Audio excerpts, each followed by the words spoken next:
And on the Sexy Aging podcast today, I am super excited to welcome a good friend. Well, we've met through a mutual group of women in the fitness industry called WIFA, Women in Fitness Association. Liesl, I can't say your last name though. Klaebe. Klaebe, yeah. I don't want to stuff it up, so it's better if you do that for me. So Liesl and I are part of the Women in Fitness Association, and we've been on multiple Zoom calls, meetings, breakouts, leadership things, and our name and our faces are always there, kind of alongside each other, which is super cool. Now, when I started the podcast, one of the big things I wanted to do was to inspire women. When you get to a certain age, there's a bit of a fear factor around perhaps changing direction or leaving a long-standing career. And both Liesl and I were at a juncture when we went in and did a program called Lead. Yeah, we were actually at the pilot stage of Lead, which was just testing out the tools and giving some feedback and seeing if they work for us. And it obviously kind of worked because we both took that leap of faith and jumped into something completely different. So I'm going to stop talking now and just invite you to share your journey. And you haven't always been in fitness, and that's really cool too. So let's hear about that. Yeah, okay. So my journey is an interesting one because I started off my career in television and theatre and radio, and then a little bit later in film, and probably spent from when I was 18 until when I was close to 30 in all of those industries, running my own film companies, but predominantly producing ultimately. And there was a point where I had children, and I had a couple of pivotal moments where I asked myself whether I was giving enough back to the world in a quality way. And I think when you're raising a small person into the world, you're a little bit more conscious of what that world is like and what contribution you're making to that world. So there were a couple of moments. One, when I was sitting in a lawyer's office like at 11 o'clock at night and my baby was at home, and I'm like, what am I actually doing? Like, is this where I want to be spending my time? And another moment was when I was walking through a video store and realizing that what I was doing was not really changing anyone's life. With no offense to those that make film, television and movies, I wasn't making enough of a significant contribution to feel comfortable with anymore. And I wanted to be doing more than that.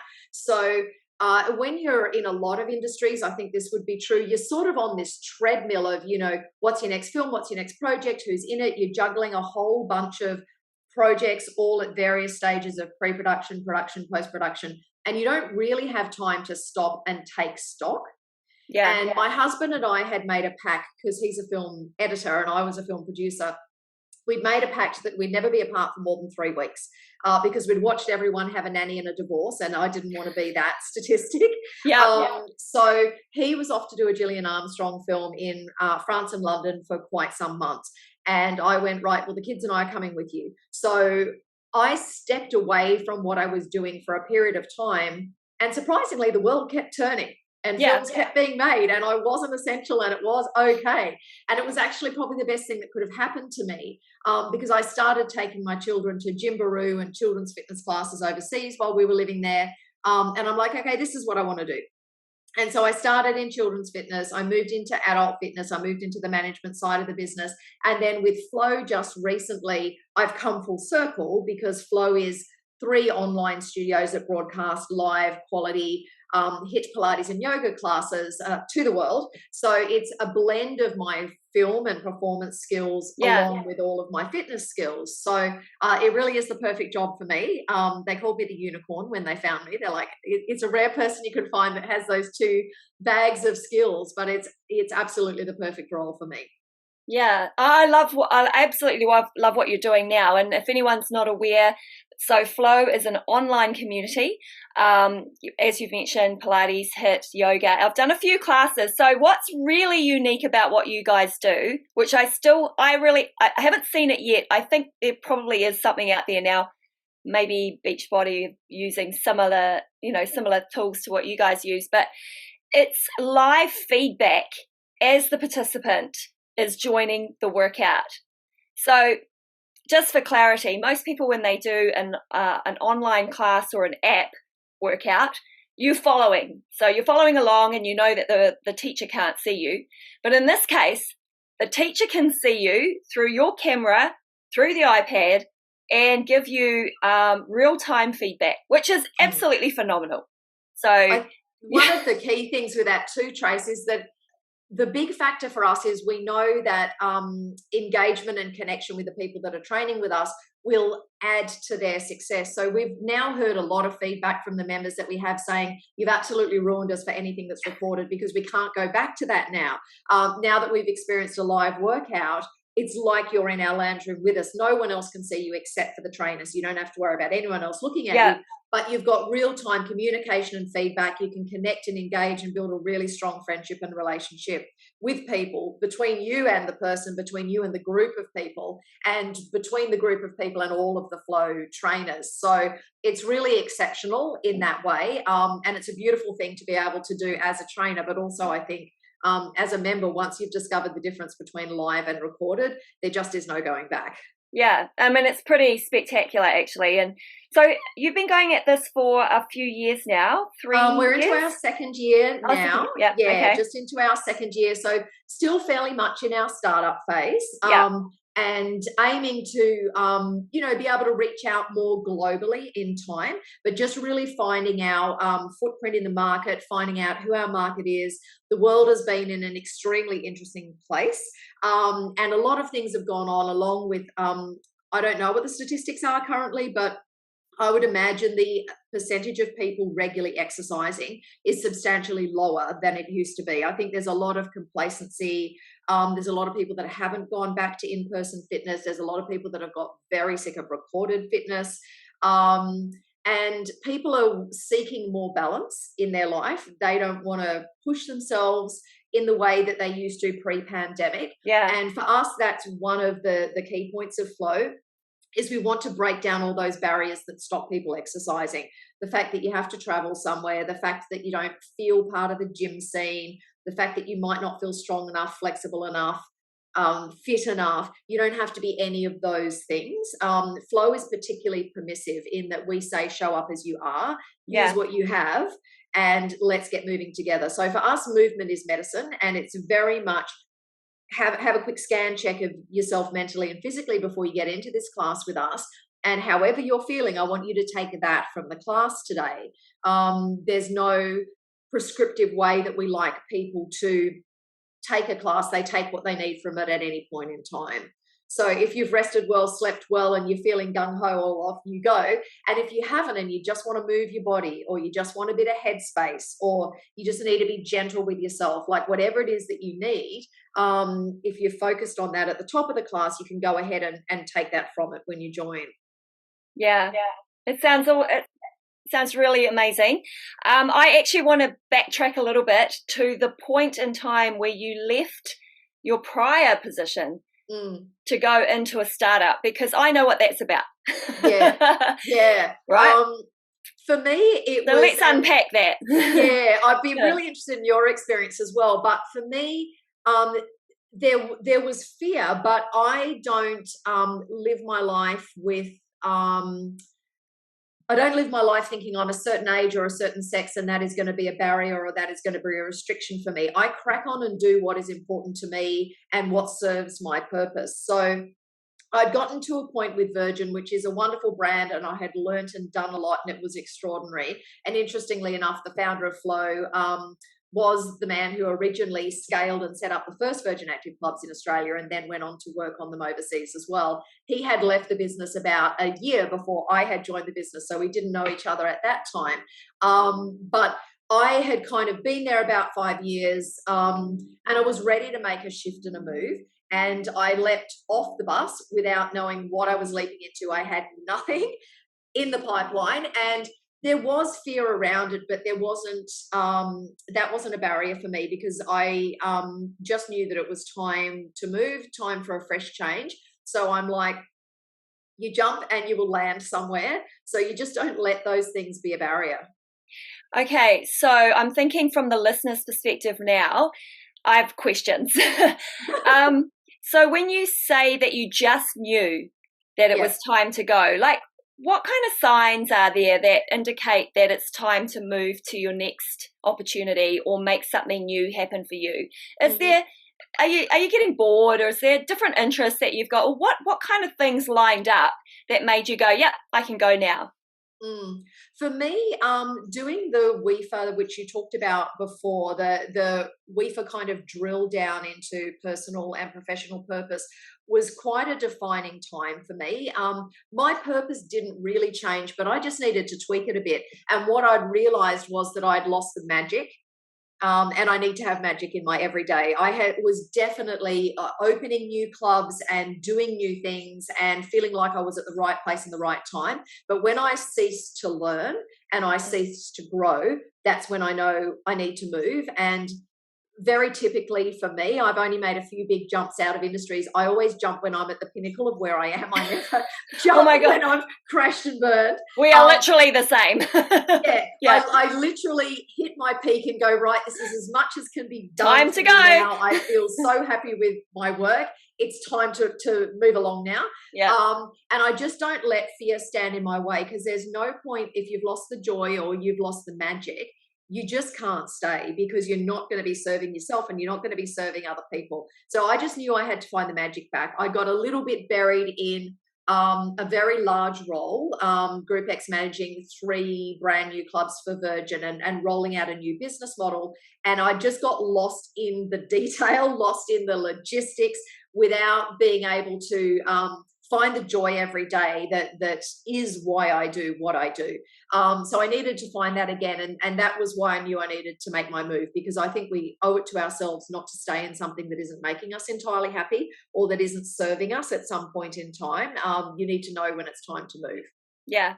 No, that's really, I think that's a lot of impact for people that are listening. It's, if you're feeling this way, like you're getting stuck in the day to day and you forget the reason that you started that job or that career or that business, then maybe just step away, right? Step away, have some time to think about it, write down a few ideas, maybe talk to a business mentor, find a course like we were lucky enough to find at the time. So very similar to you, I was part of a co-founding team setting up Fire in Malaysia, which is now in Australia. And, in that lockdown period when you can't be front facing with what you love, which is being in front of people and watching them experience the joy of movement, then it was actually a really good time to step away and revisit the purpose of what we do, right? So yeah, it was a good life-changing situation. Obviously, I ended up in a totally different country, back in New Zealand after 20 years with no idea what was going to happen, but no fear either.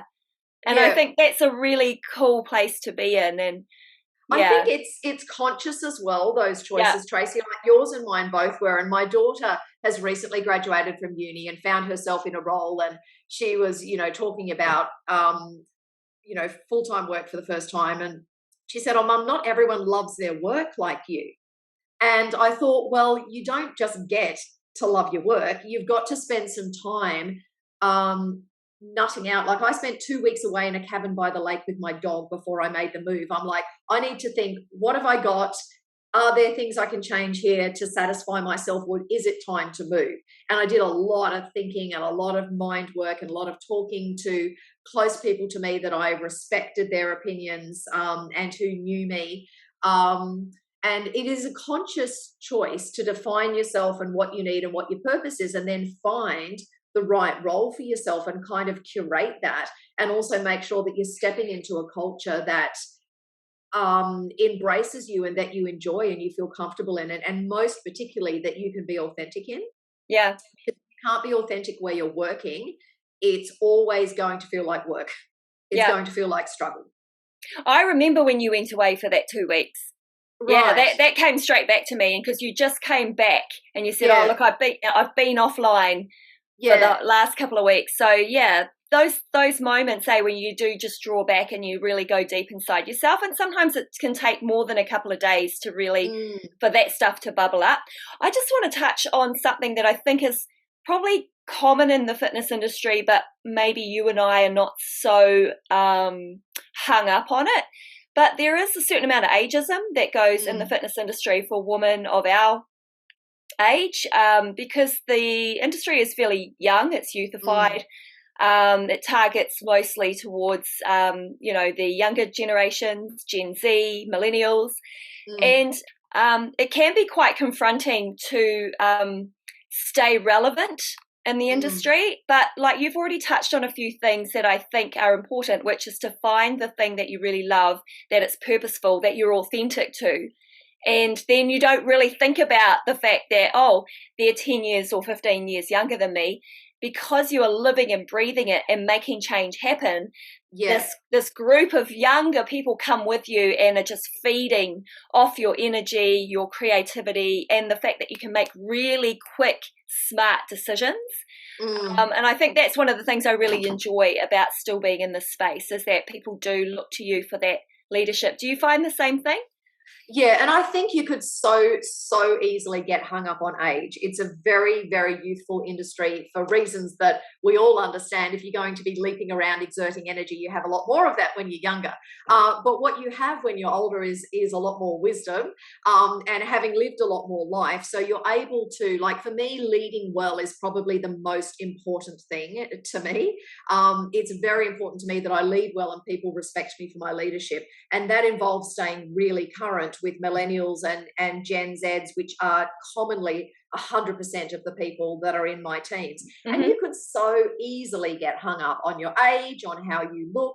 But I just don't let that stuff enter my brain too often. And when it does, I just push it out. Like, age is just a number. And I just don't let that or my sex define me at all. I'm just like, I'm following my dream. I'm being passionate. I'm bringing a bag of skills.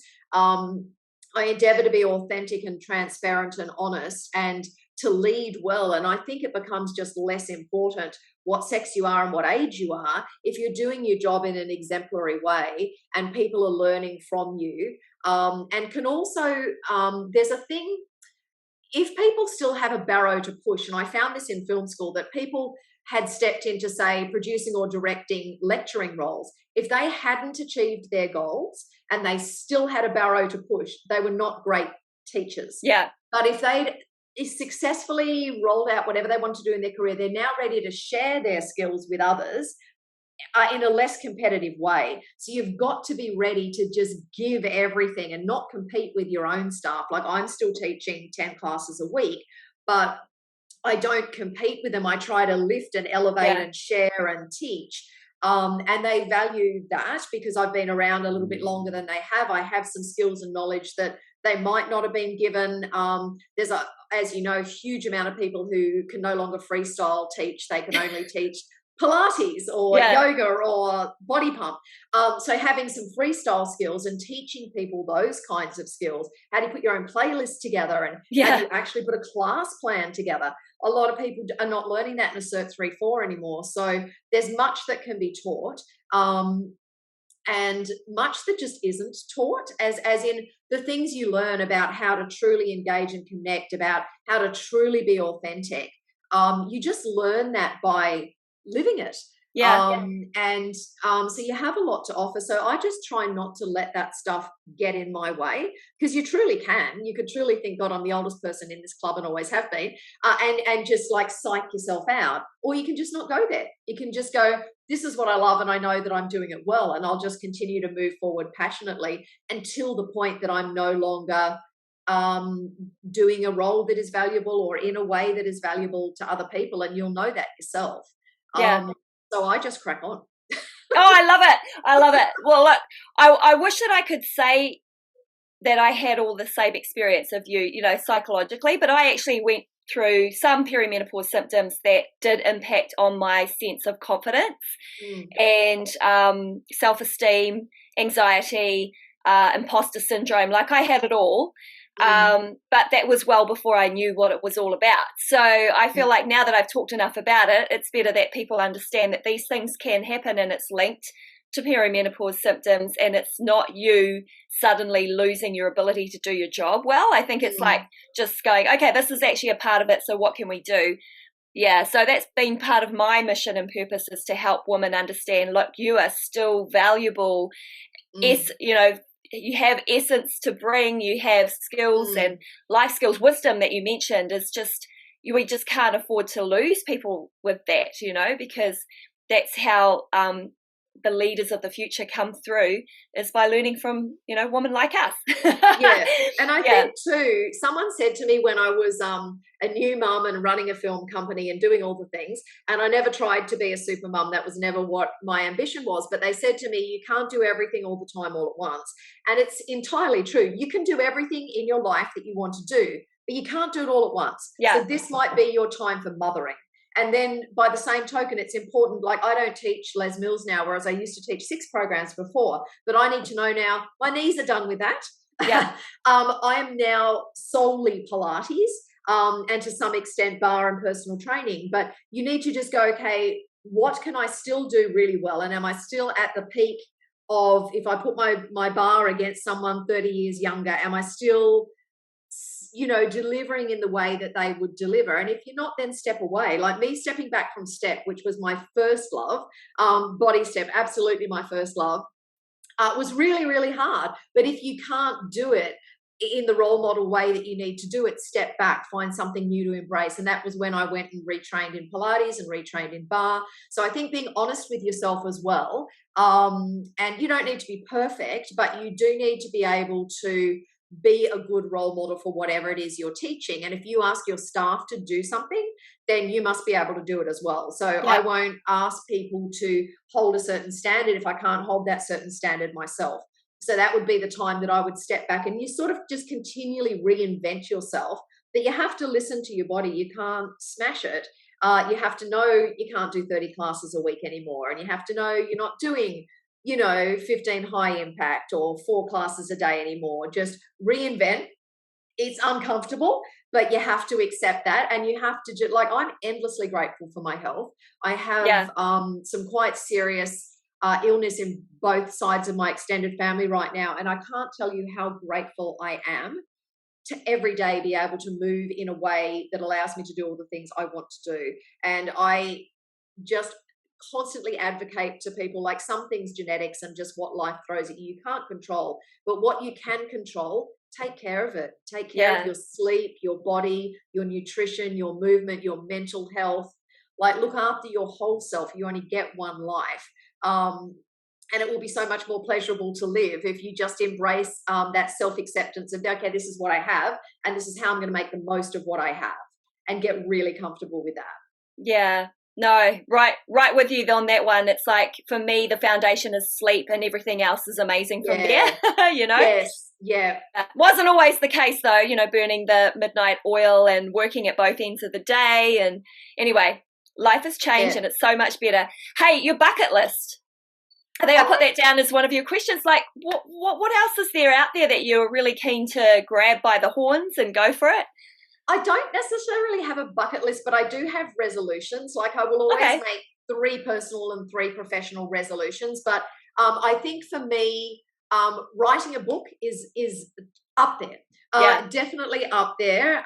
Writing is probably, and words are probably something that's like breathing for me. Like, whether I've been verbally using words or in writing using words for my presenting, for everything that I do, I've always used words to achieve things. So at some point I would love to write a book. And I just have to find the right thing to write. But I think I would like it to be fictional, not non-fiction. I think there's 1,000 non-fiction books I could write, but I'm not that keen on that. So at some point I'd love to do that. For me, leading well is always on my bucket list. It's just something I want to continually do well. And if I don't think I can continue to do it well, I would definitely step back at the pinnacle of it.